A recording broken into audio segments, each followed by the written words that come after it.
So good evening, everyone. Thank you very much for coming and staying with us tonight for our virtual Passe and the study of Emmanuel. Usually we start with a quick prayer. Then we have a conversation, a friendly conversation that lasts about 15 to 20 minutes. And then we wrap up our meeting with a final prayer. And this prayer is when we invite you to bring a bottle of water that can be magnetized with energy given by the new spirits. Before we start, we would like to remind everyone that we are a non-profit organization, that everything we do is with voluntary hands. And we invite you to collaborate with us with any amount to help us continue this work here in Portland, Oregon.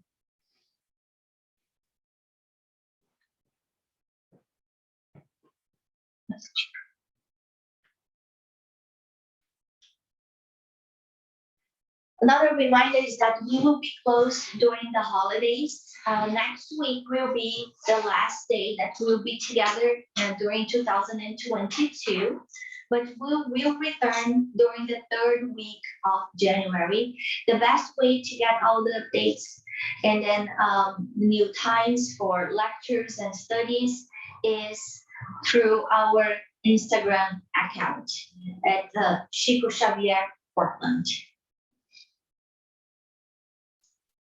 So before we start our tonight's lecture, let's close our eyes, take a deep breath in.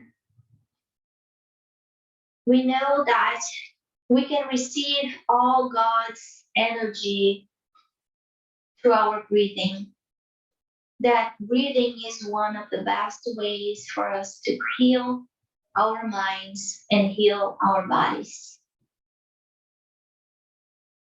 So with that in mind, we take another breath, a breath of gratitude, of being here at this moment, at this place. Gratitude to all the superior spirits that are with us tonight, taking care of us, because each one of us have a superior spirit that knows our needs, that helps us during our challenges. And that spirit is our guardian angel, and he or she is with us tonight. Dear God, we ask you to be with us, to inspire us, to help us have ears to listen and eyes to see all the teachings that come from Emmanuel. With gratitude, we've opened our hearts and we thank for the opportunity of studying together, because we know that love has no space and time. And then you already said that when two or more people were united in your name, you would be with us. So with that in mind, we thank you, Jesus, asking you to bless our night together. Thank you. So today's chapter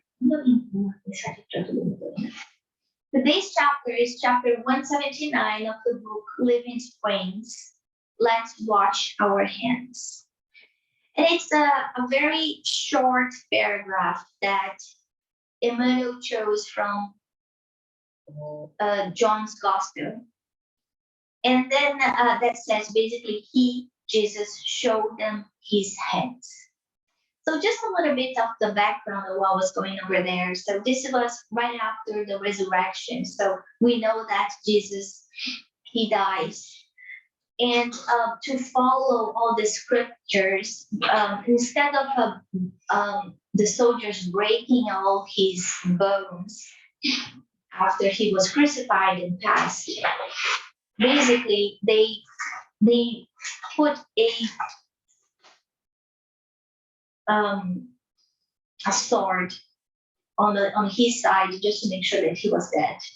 I know that's very shocking to think about the immense aggressiveness that they would do after leaving a man that didn't do any evil to anyone, hanging on a cross, giving him vinegar instead of water. And then at the end, after he dies, they basically continue to make him suffer. And then he resurrects, we know that he comes first to Mary Magdalene, and then he appears to his apostles. And that's exactly the point that Emmanuel is talking.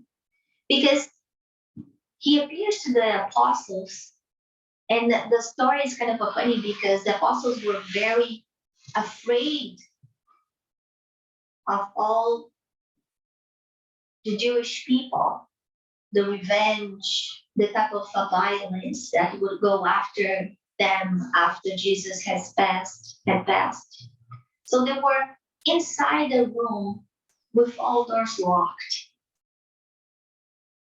Nevertheless, Jesus comes in. Jesus comes inside of that room. They do not recognize him. To recognize, he shows his hand and he shows his side. And then they recognize that he's the master. So that point for me already shows how sometimes stupid we are. Something that is so obvious and we cannot see. How many times Jesus shows himself in front of us and he says, peace be with you, and we do not see. So this is what Emmanuel is going to talk about in this chapter. When Jesus, reappeared to the disciples after his death, Jesus identified himself and let them see his injured body, especially his hands. The hands that had restored sight to the blind, lift up paralytics, healed the sick, and blessed the elderly and children, now bore the marks of the sacrifice. Injured by the nails of the cross, they brought to mind his supreme selflessness. The hands of the divine worker did not receive from the world only the calluses of hard work at the plow of the good. They also received bloody and dolorous wounds. This lesson reminds us of the activity of hands in every corner of the globe. The heart inspires, the brain thinks, the hands accomplish. Everywhere, human life is carried on due to hands that command and obey.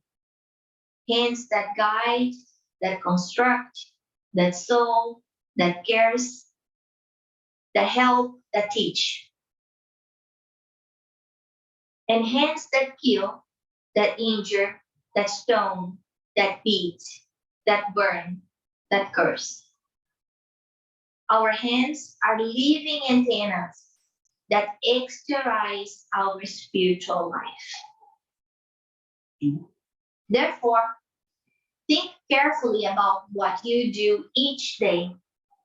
Do not forget that after death, our hands show the marks of our passage on the earth. It's those of Christ, the eternal benefactor, show the wounds received from divine harvest of love. Yours. Tomorrow we will also speak of you in the spiritual world, where the earthly experience ended. Each person will reap life's blessings or lessons according to his and her works. This is so aligned to the study that we have just finished about the book Nosular, chapter 11, where we did a reflection about the different places that we go after death, reminding ourselves that 5 minutes before we die and 5 minutes after our death, we continue to be the same person.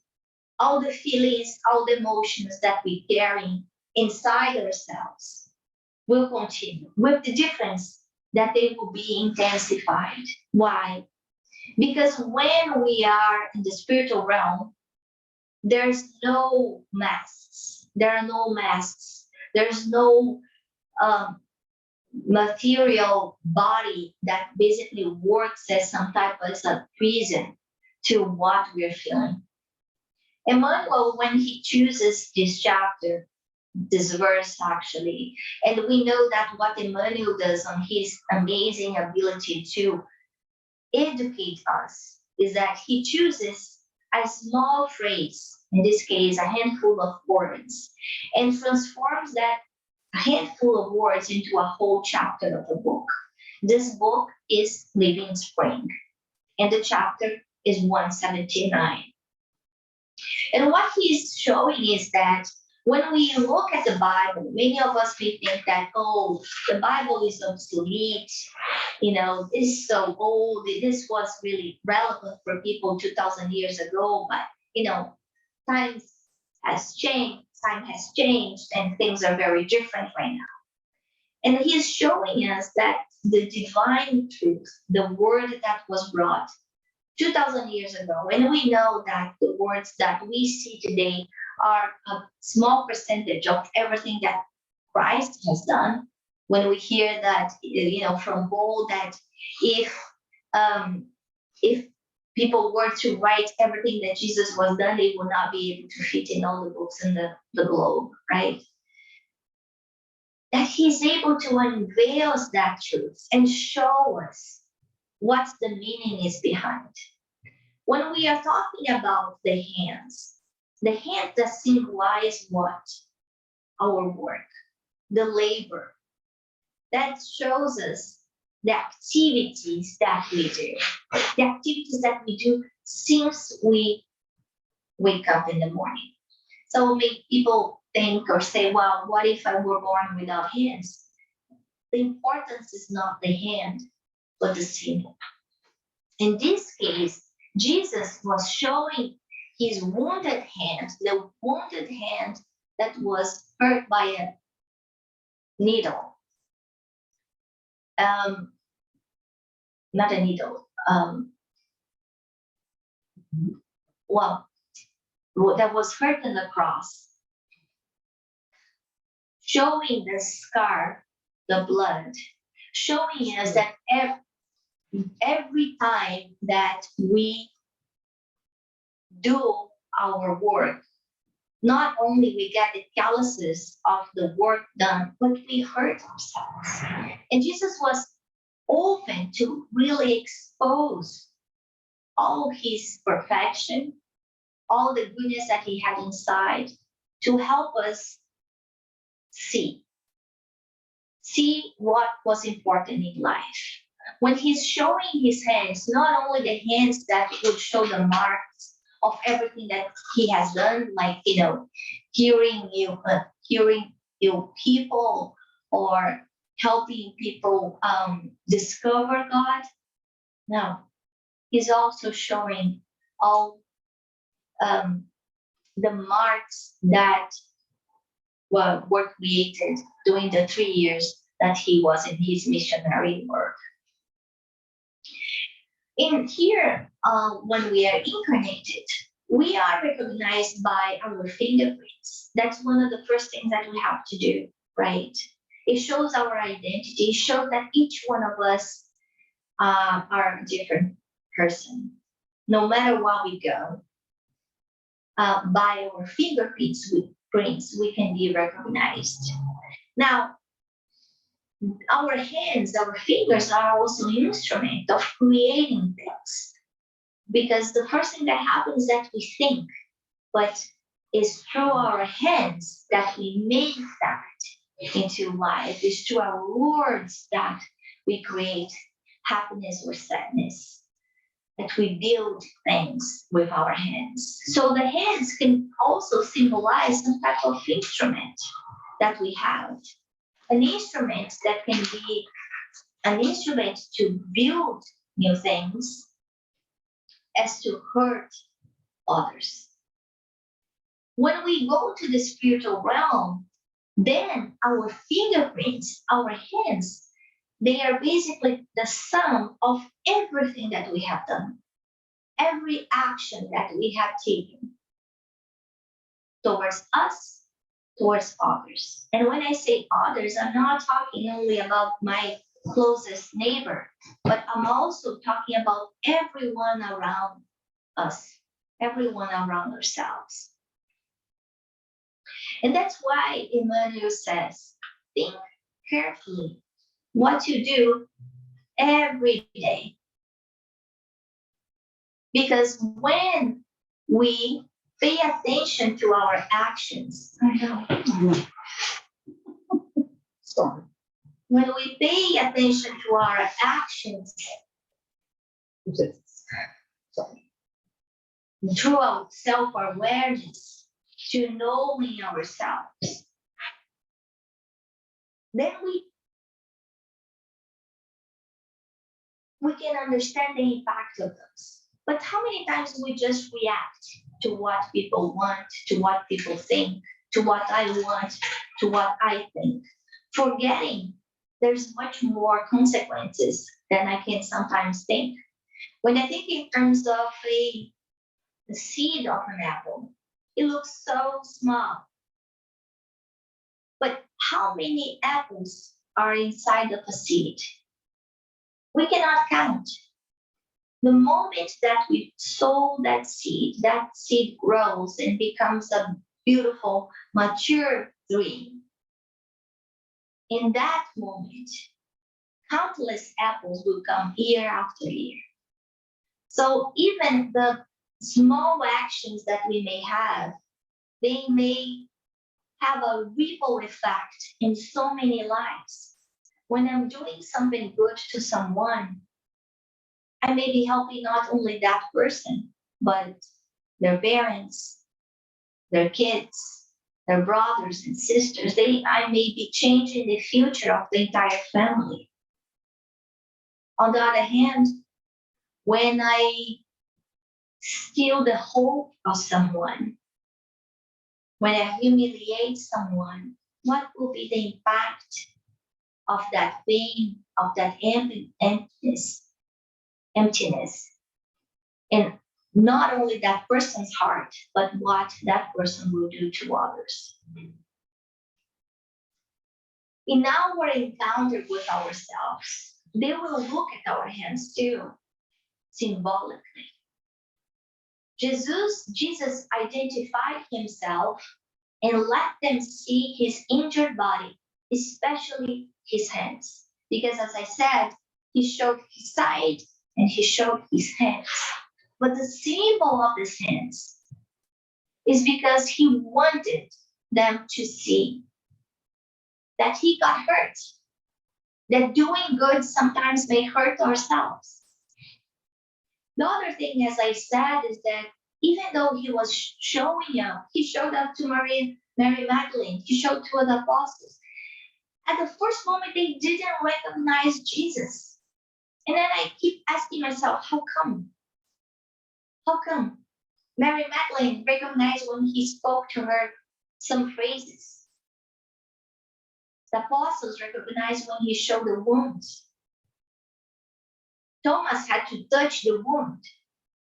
What will take us to recognize Jesus in our life? What is the limit that of our trust, of our faith? Because sometimes he will show himself to us through difficult moments, through challenges that we need to bear, reminding us that the pathway to our growth, to our perfection, is not always simple, is not always easy, is not always painless. Nevertheless, the same as Jesus, we will be recognized by our work. And by that, I'm not saying that the work that we believe that we did, oh, I created this, I built that. This is vanity. The work meaning, how much did I change other people's lives? How will I be remembered when I passed? What did I do with my time? And even if I made wrong choices in the past, I do have the opportunity to make things different now, today. Because we know that guilt is an emotion that doesn't bring any positivity to anyone's lives. Guilt is something that brings a very negative vibration that hurt ourselves and hurt others. So what we really need is to think in a positive way. Okay, I made a mistake. I didn't take all the opportunity that I could. I didn't know how to love, how to give, how to help, how to use my words, my hands, my position, my power, my money. What can I do right now? How can I do better now? Not to others, not to show off, not to mistakenly throw our pride, try to misguide people, showing something that we are not.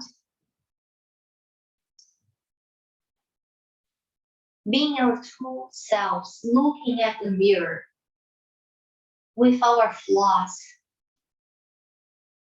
Because Jesus was surrounded by 12 apostles that had flaws. And that was okay. Jesus didn't expect us to be perfect.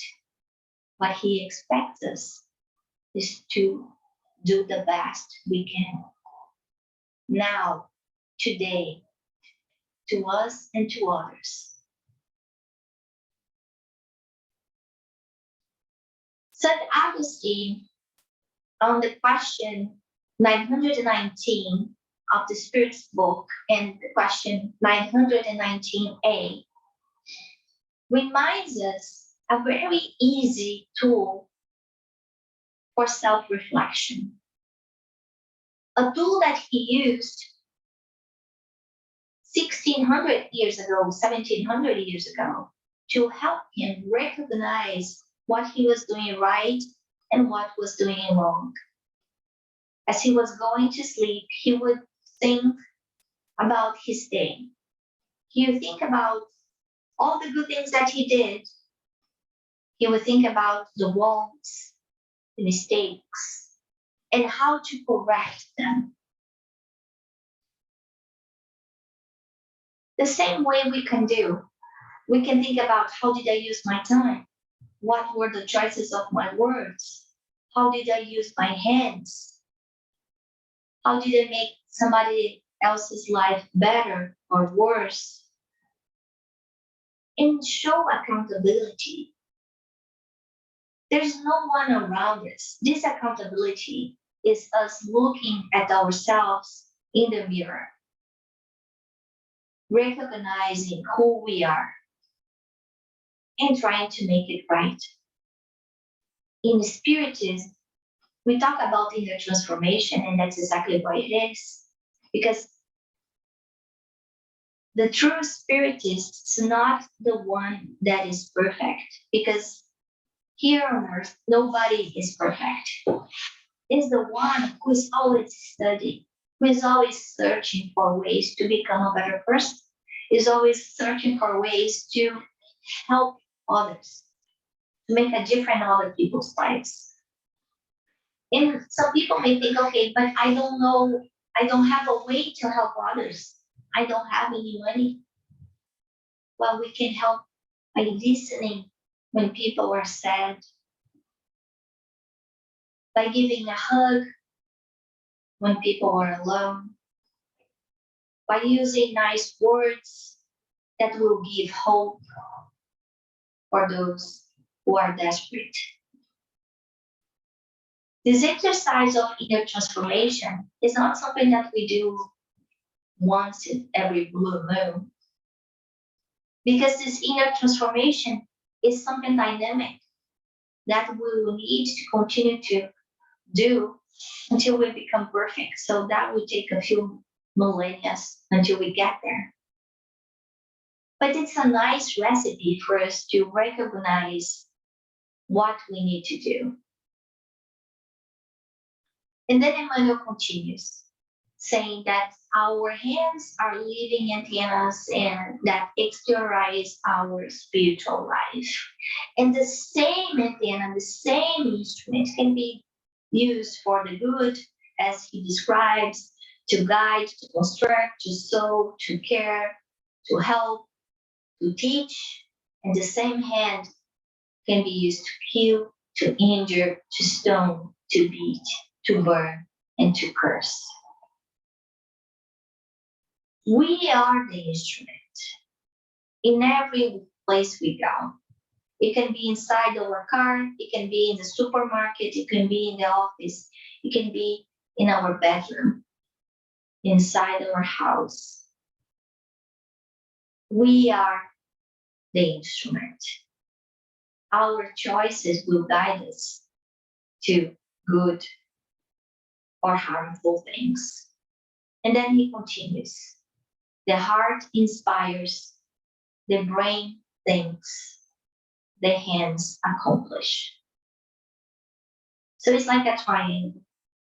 So everything starts with our emotions, and that's why it's so important to educate our emotions, to get out of that position of victim, of suffering, to pull away all the rage, the pain, the inability to forgive, because the heart will be inspiring our thoughts that will drive our actions. When we clean our hearts, we bless our actions, basically. So in summary, with our hands today, we can sow the treasures for the eternal life. So again, not thinking about yesterday, just living today with what we can, on our ability to do the best we can for us and to others. And Emmanuel continues, and this is another chapter that he says that Jesus didn't ask to be transferred from earth to heaven. He didn't ask for any favoritism. He didn't ask to take his pain out. He didn't ask to be exempt of any responsibility or flee from his duties and struggles. And we know that few people on this planet have suffered as much as he did. So we should not be asking, why me? Because we don't know. But we know that today we're sowing our choices of yesterday, that we do have a responsibility, that everything that we go through is in match with our ability to succeed, because God is Father, and God would never, ever give us a weight that we cannot lift, that we cannot bear. So what's next is sometimes we just need to trust the process. And this life, that's our way, that's the place that we will learn. This is a school. That we can make our life better when we sow light with our thoughts, with our words, with our heads. When we live our life with love through selfishness. And we know that that's a big stretch. And again, this is the guidance. And we know that sometimes we kind of try to make a shortcut and go the wrong way. But then we continue with the process. We fall and we stand again and we start again. So with that, we will start with our virtual Passe. And in this time, I invite you all to please take a deep breath in. At this moment, that's when our guardian angel comes to take care of us, take care of our concerns, our pains, physical pain, spiritual pain, emotional pain. And if you have a bottle of water, of a glass of water, trust that at this moment, that's when the good spirits come and bless this water, putting there everything we need to feel better. Dear God, bless all of us who are here, incarnated or disincarnated, all of us who continue our trajectory to become better people. Inspire us through our words, through your words, through your thoughts. We have your examples. Guide us every day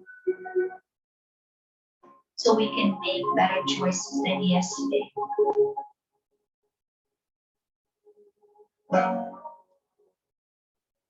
We ask you, dear Jesus, to visit our home, the place we are,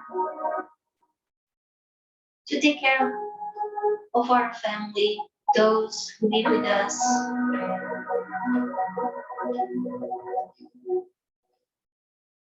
giving us hope, giving us love, but above all, giving us your peace.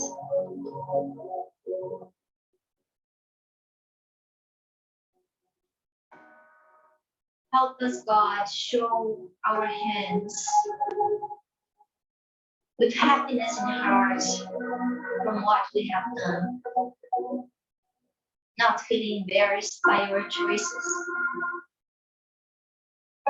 May our hands be hurt by the labor of love and care and selfishness. We ask you to bless and to help all the names that are in our book. For those who ask for prayers, may they receive all the support they need to feel better, whatever they are.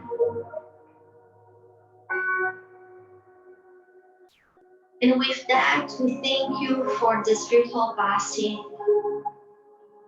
for giving us what we need tonight,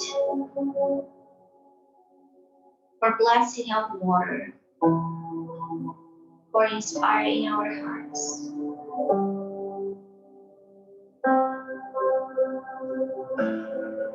Amen. Thank you, everyone. I wish you all a good evening.